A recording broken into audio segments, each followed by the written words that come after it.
Hey everybody, it's Jason with the Board Game Mechanics, and today we're going to take a look at a game called Fuji.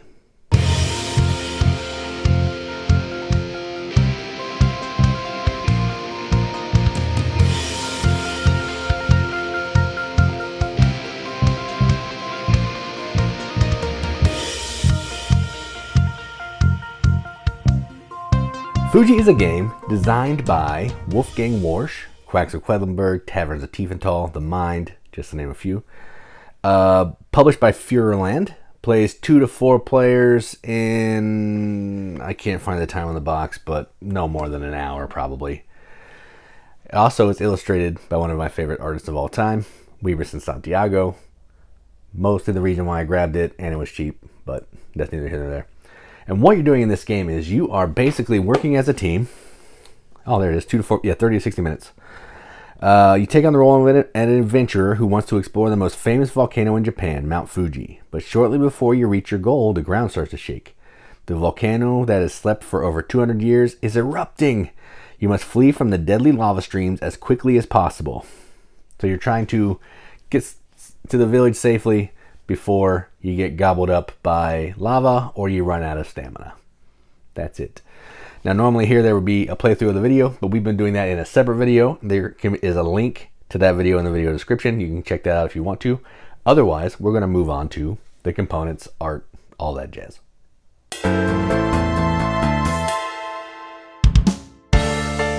All right, so let's talk about these components now. Let's look at this box again. Weaverson Santiago. You look at that box, you can immediately see it. I don't know how familiar you are with his work, but Bloody End, if you look at that, it's going to have a similar vibe to this. It's people, but this is Mount Fuji. But it has a similar vibe. Love his art. Love his color palettes. Can't get enough. This is what drew me in. And it was on sale for 20 bucks. That also drew me in. So this is fantastic. Now let's look at the rest of the components. The rest of the components are basically cards, some dice, and some meeples. But let's look at the character cards real quick, because this is the Weaverson Santiago that reminds me of the Bloody End. His characters are fantastic.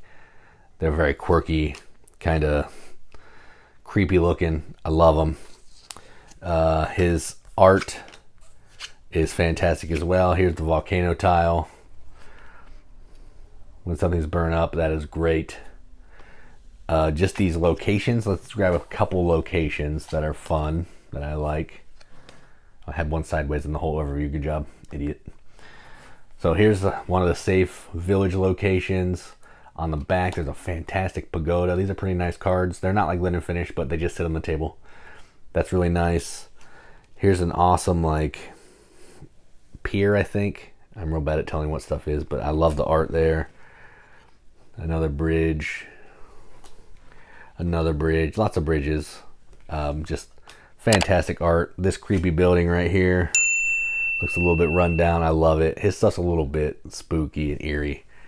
Fantastic. Even the equipment cards, this is tape, but you can tell that's Weaverson Santiago tape, and I love it.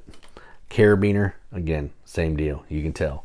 It's simple, but it's effective. Machete.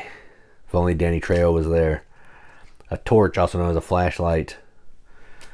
Pocket knife. Just fantastic art. No issues with the art. Player boards are really cool. They got like a faded vibe to them. Also Weaverson art, you can see it in the background. Love that. The dice are another cool feature. So I'm a big fan of these dice. So your player color is the outside of the die. So this is the blue die. This is the purple player die. You can see the outside. But all the dice have different values, 3 different colors, and different values of each color. So this die has a 6 yellow. This die has a 6 blue. So just even in your own player color, all the sides are going to be some difference. These dice are awesome. They're just regular 6-sided dice, but I love the colors. I love all that. The meeples or whatever, Explorer meeples, who cares? The rule book is really solid. It gives you a breakdown of all the equipment cards back here, which I love. Tells you what to do each of the round. Tells you how to set up. Has pictures. Shaped like a book, which I appreciate. It's not square. Sometimes that can get a little obnoxious. So the components, fantastic. No issues there. Mostly I just want to set this up and put it on the table and look at it because I love the art. I'm a sucker for Weberson. I can't help myself. So yeah, but outside of the art, all the components are fantastic. The dice are cool, and yeah, it looks nice. So that's enough belaboring on about that. Let's move on to what we actually think about the game.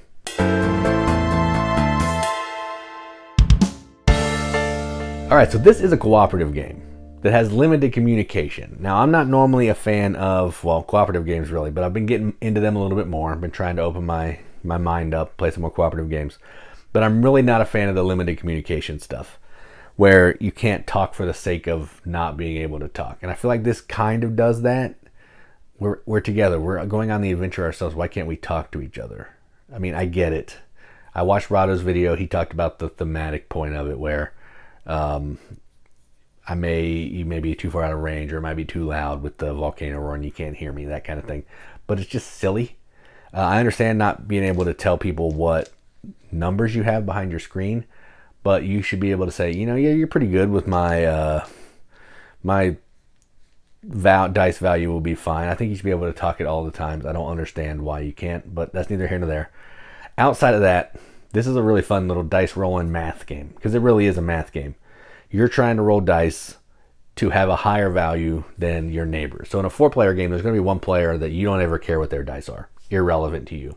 It would be me and whoever's sitting here. If you're across from me, I don't care what you're doing, just don't die. That's basically it.